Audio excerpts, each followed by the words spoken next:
Boa noite, boa gente do Band News. Na vasta agenda de temas levantados pela Voz das Ruas nas últimas 3 semanas, há um que começou a tomar corpo ontem, quando médicos e profissionais de saúde, essa semana, saíram às ruas em 26 estados para pedir melhorias nas condições de trabalho, mais investimentos públicos no setor e, principalmente, protestar contra a propalada importação de médicos estrangeiros para atuar temporariamente no SUS, nas regiões mais carentes do país. Afinal, o Brasil precisa de médicos nascidos, criados e formados no exterior? Essa é a pergunta. Meu convidado esta noite, além de ser um dos maiores urologistas do mundo, é também uma das vozes mais lúcidas e agudas na análise da paradoxal saúde brasileira.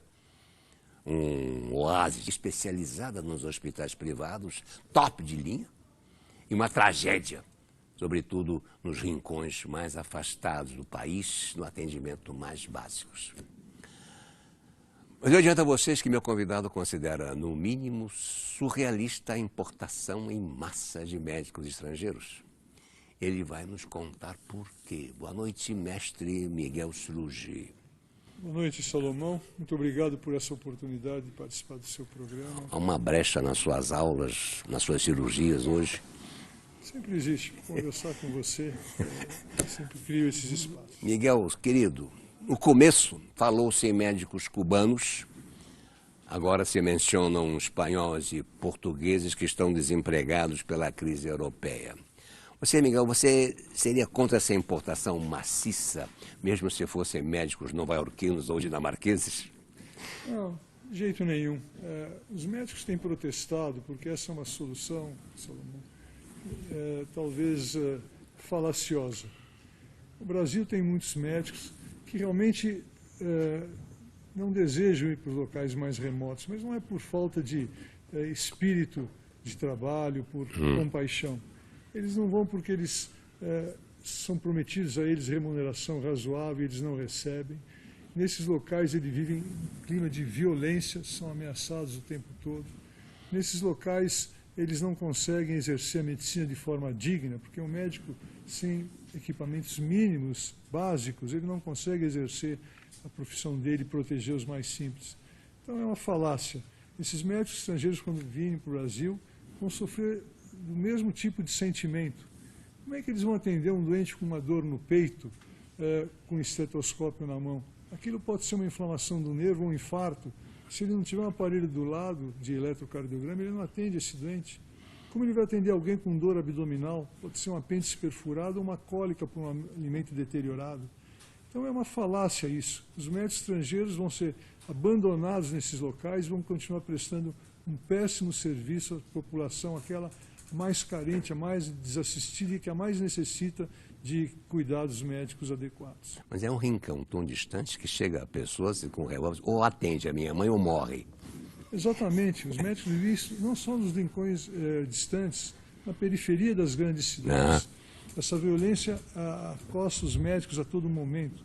São esses fatores que fazem com que os médicos se afastem desses locais, e isso é uma indecência, porque justamente são nesses locais que existem as pessoas mais desprovidas, vivendo nos limites do sofrimento humano, incapazes de falar com o médico. Esse é o maior anseio delas. Mas não são os médicos o culpado disso.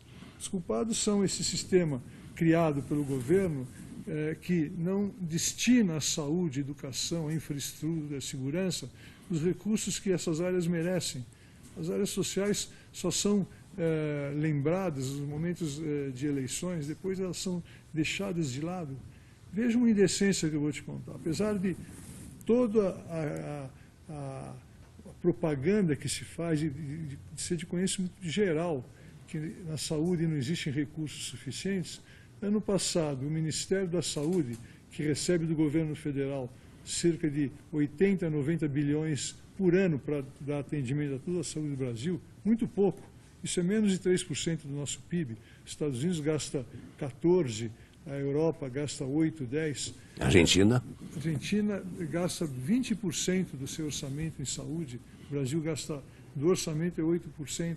Ou seja, esses recursos que já são minguados no Brasil, existe uma má gestão. E ano passado, em 2012, 17 bilhões de reais de um orçamento que já é exíguo, deixou de ser empregue na saúde, foi contingenciado. O governo segurou e utilizou com outras finalidades, talvez pagar dívidas da nossa dívida externa, talvez equilibrar um pouco o orçamento da União, tirando dinheiro da saúde. Como é que eles agora vêm prometer que vão dar alguns milhões para tentar melhorar o processo, quando eles mesmos removem grandes quantias para suprir carências de outras áreas que não têm a importância que tem a saúde? Miguel Souruja, eu estou vendo aqui que o argumento usado pelo governo para essa onda de médicos estrangeiros é que os profissionais brasileiros não querem trabalhar nas regiões mais remotas do país, mesmo com salários acima da média. Isso é um fato. Não é verdade. Não é verdade. Esses médicos são colocados em pequenas localidades, os prefeitos de início fazem sucesso, depois de 2, 3 meses eles param de pagar e o médico vai embora. O que o médico vai fazer num lugar, seja ele brasileiro ou estrangeiro, onde ele não tem recursos, vai trabalhar embaixo de um barracão, desprovido de qualquer condição de dignidade para dar apoio para um doente sofrendo? O doente que está em sofrimento, ele tem que ter condições mínimas de comodidade, então é uma falácia. Você, nesses locais remotos, um médico que for lá com uma formação razoável, o que ele vai fazer no seu cotidiano em relação à família? O que a mulher dele vai fazer num local desse? Em que escolas os filhos dele vão estudar? Eles vão embora, eles não vão ficar. O problema é uma infraestrutura totalmente deteriorada, totalmente desprovida de recursos, de uma mentalidade do governo que não aplica dinheiro de forma real, de forma verdadeira, decidida em educação e saúde. Mas sabe, Miguel, eu vi que uma informação que há mais de um ano, na cidade de Imperatriz, no Maranhão, não se consegue preencher vaga para médicos numa UTI, mesmo com um salário de R$30 mil. Isso não amolece a sua posição? Não, isso é uma mentira. Eles pagam, está em 30 mil, porque pagando menos ninguém foi. E os que foram recebendo menos abandonaram essas posições porque não recebiam. As prefeituras pagam 1 ou 2 meses e deixam de pagar os médicos depois. É uma falácia isso, é uma falácia. Agora, médicos europeus, Miguel, mesmo formados em boas escolas, talvez não se adaptassem, você já conversou, falou nisso, tocou nesse assunto agora, às terríveis condições de sistema público de saúde na maior parte do Brasil, onde falta equipamentos e recursos essenciais. Mas não seria melhor ter médico do que não ter? O problema é que um médico qualificado, um médico com boa formação humanística, um médico que é respeitado pelos seus clientes, não virá ao Brasil. Quais os que virão para cá?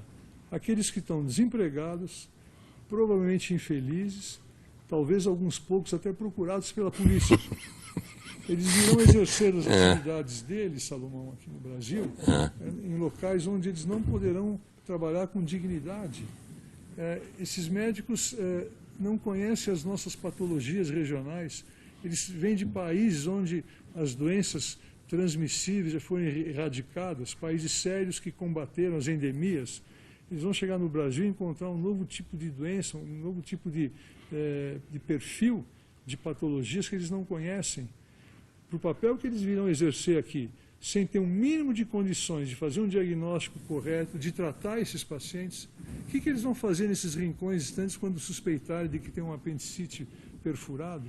O que eles vão fazer? Eles vão estar totalmente imobilizados. Eles vão se frustrar, irão rapidamente migrar para um centro próspero, para poder viver de forma mais digna, e vão deixar abandonados aqueles indivíduos que não têm nenhum poder de expressar a sua indignação. Mas, mestre Miguel, o governo garante que viriam para cá estrangeiros com curso de medicina, com grade curricular e bom histórico médico. O diploma não teria que ser revalidado? Teria que ser revalidado. Isso é o mínimo que qualquer país sério faz. Existem médicos brasileiros trabalhando em outros países. Os Estados Unidos recebem muitos médicos, a Inglaterra recebe, todos os países recebem, mas são médicos que passam por uma prova de competência muito rigorosa, e só aí é que eles são aceitos. Um médico estrangeiro que virá para cá para exercer medicina de forma tão precária, pode ser perfeitamente substituído por um prático de farmácia. Porque o que eles vão fazer nesses rincões é receitar remédio para tosse, para resfriado, para cólica de abdômen. Isso qualquer farmacêutico treinado pode fazer, porque o outro médico não vai conseguir fazer nada mais além disso. Nada mais. Olha, me parece que é uma acusação assim, boboca, dos que defendem a importação de médicos, acusam as entidades, inclusive o Conselho Federal de Medicina, de corporativismo. Não é uma bobagem isso? Eu queria até responder de uma forma um pouco diferente. É uma bobagem isso, é uma bobagem. Mas eu queria dizer o seguinte, o grande gargalo, a grande indecência que existe na saúde do Brasil é o fato de os nossos dirigentes não darem um olhar para a população mais carente. Nós temos uma medicina de primeiro mundo nas cidades mais prósperas, com grandes especialistas, grandes hospitais, e o resto da população está abandonada. Eu vou lhe dar um exemplo. No Hospital das Clínicas, na divisão que eu dirijo, que é uma divisão pequena dentro do HC, São Paulo. Neurologia, sim, o Hospital das Clínicas de São Paulo. Existem, no momento, 1.200 doentes aguardando internação para fazer uma intervenção cirúrgica. 200 deles têm câncer. 140 são crianças que estão com os rins paralisando, defeitos graves na área genital. Esses indivíduos só vão ser internados daqui 6, 8, 10 meses, se sobreviverem até lá. Essa é a realidade concreta. Em Lindóia fizeram uma pesquisa e perguntaram para a população o que vocês mais desejariam, do ponto de vista de assistência médica. A primeira resposta foi: queríamos poder conversar com o médico. E o Brasil tem médicos, mas eles não são alocados nos locais corretos, não se dá a eles condições para fazer um trabalho digno. Um país cuja população diz que não consegue conversar com o médico é um país que está vivendo nos limites da indecência, do engodo, do embuste, da empulhação. É esse o Brasil real. A questão dos médicos estrangeiros é um ponto muito pequeno. O que existe é um processo deteriorado, um processo que foi devastado, que foi ignorado e que agora não tem mais para onde ir. Existe uma explosão nessa área.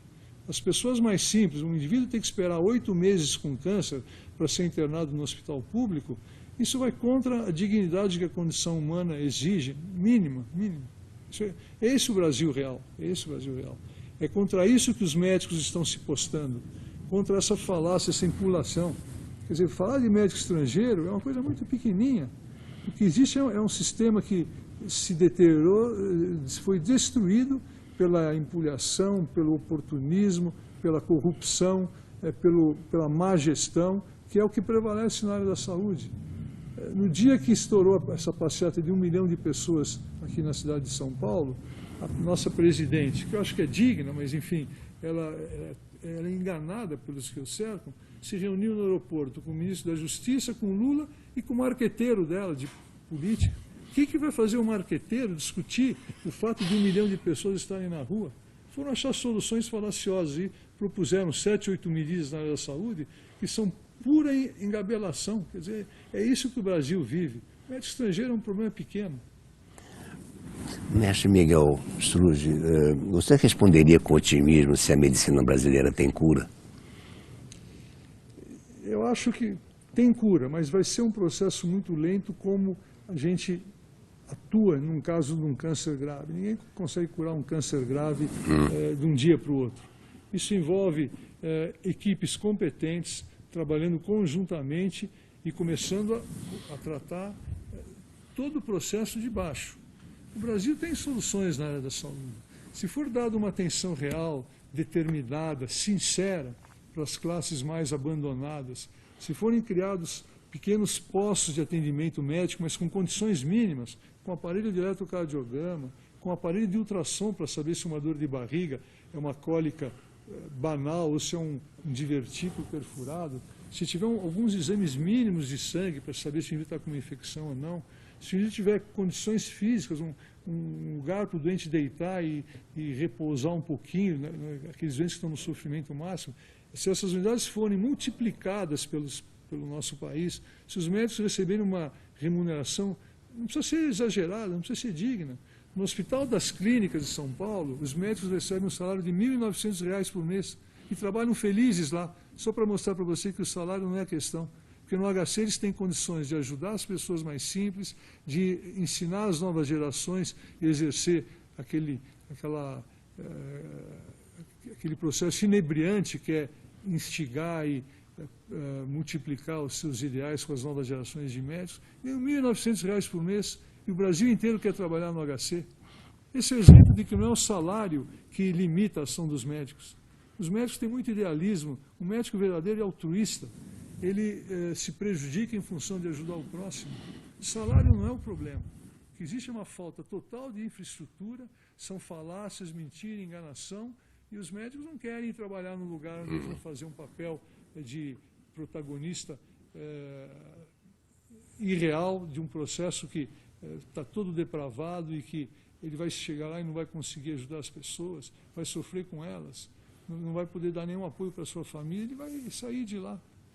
Você sabe me dar um exemplo do descalabro, né, do nosso plano de saúde, da nossa medicina, quando um amigo meu, que paga coisa de R$ 2.000 pelo seu plano de saúde, perambulou por 5 hospitais à procura de um atendimento para sua infecção urinária e não conseguiu. Como chegamos a isso, hein, Miguel? Pois é, esse descaso já vem das autoridades federais que destruíram as agências, controladoras.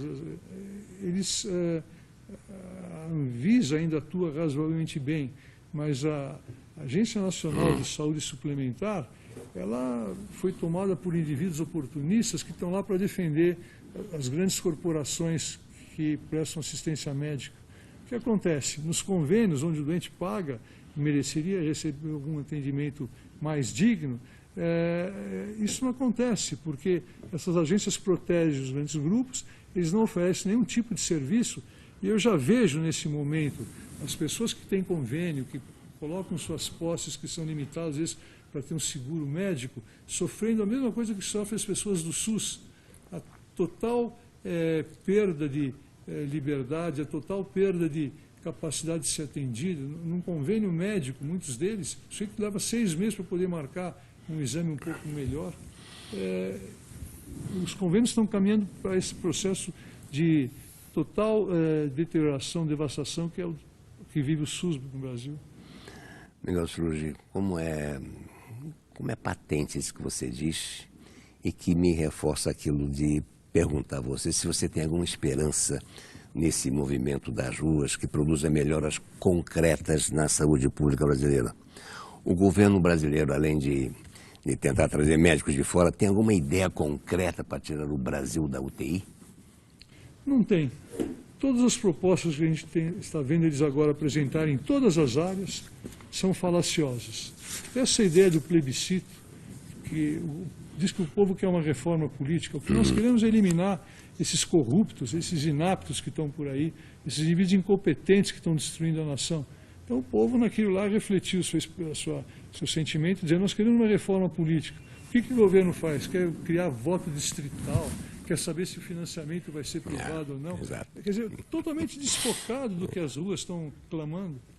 Olha, num artigo escrito para a Folha, que me parece que foi domingo passado, você lamenta que menos de 10% do orçamento nacional seja revertido para a saúde, contra quase 21% da Argentina.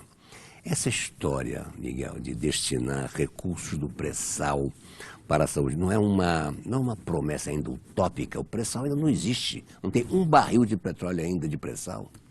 Tem esse aspecto, é uma coisa virtual. E tem a história. Você já viu os nossos governantes cumprirem aquilo que eles prometem? Quantas vezes você viu isso? Eles dizerem que vão destinar grandes recursos para uma área que está fazendo algum tipo de clamor e aquilo se concretizar? Nunca vi esse exemplo. Então, 10% destinado à saúde é metade do que a Argentina destina, é metade do que a Colômbia destina. Esse dinheiro não serve nem para dar apoio para a minoria, quanto mais para essa legião de brasileiros que vivem nos limites da injustiça e do sofrimento. Será que o povo volta às ruas?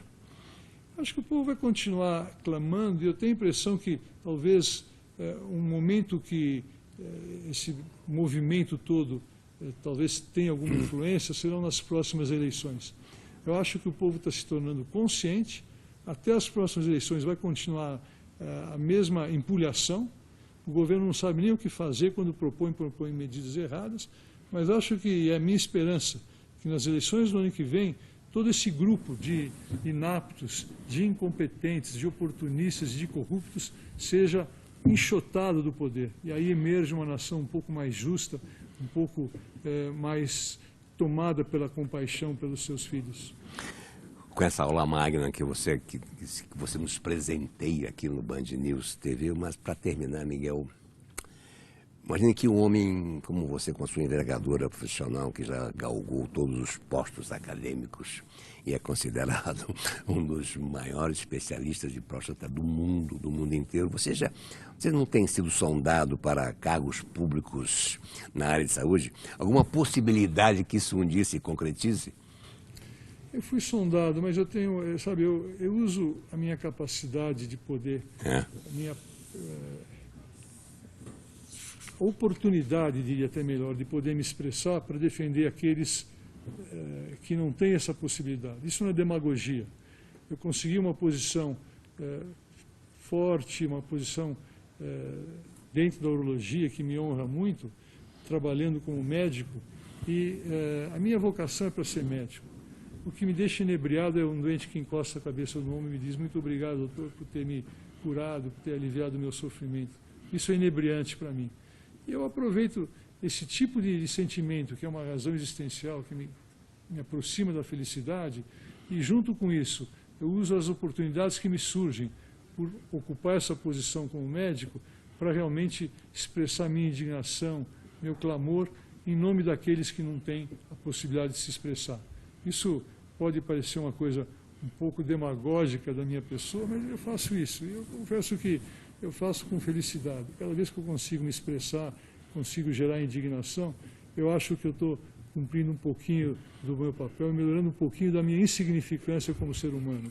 Eu sozinho não sou nada nesse planeta, nessa natureza tão deslumbrante, no mundo que nós vivemos. Doutor Miguel, professor Miguel, mestre Miguel, meu amigo Miguel Sruji, para fechar, dá uma receita para o Brasil hoje.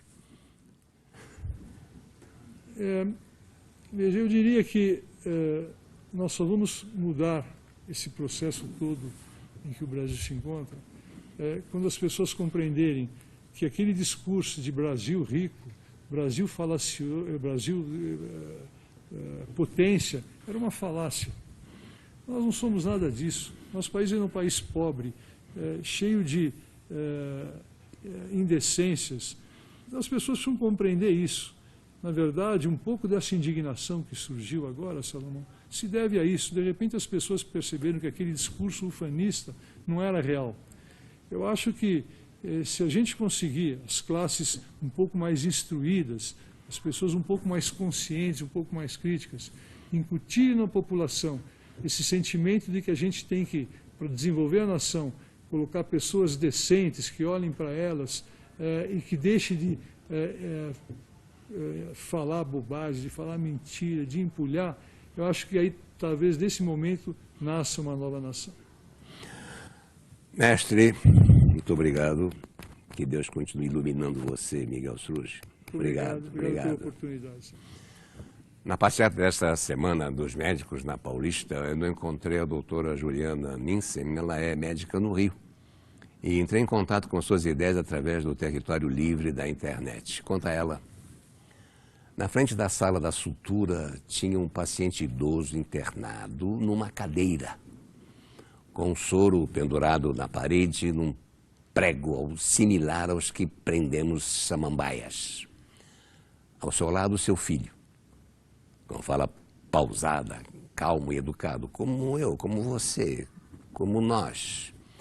Perguntava pela possibilidade de internação do seu pai numa maca, que estava há mais de um dia na cadeira. Ia desmaiar, esperou, e toda vez que abria a portinha da sutura, ele estava lá, esperando.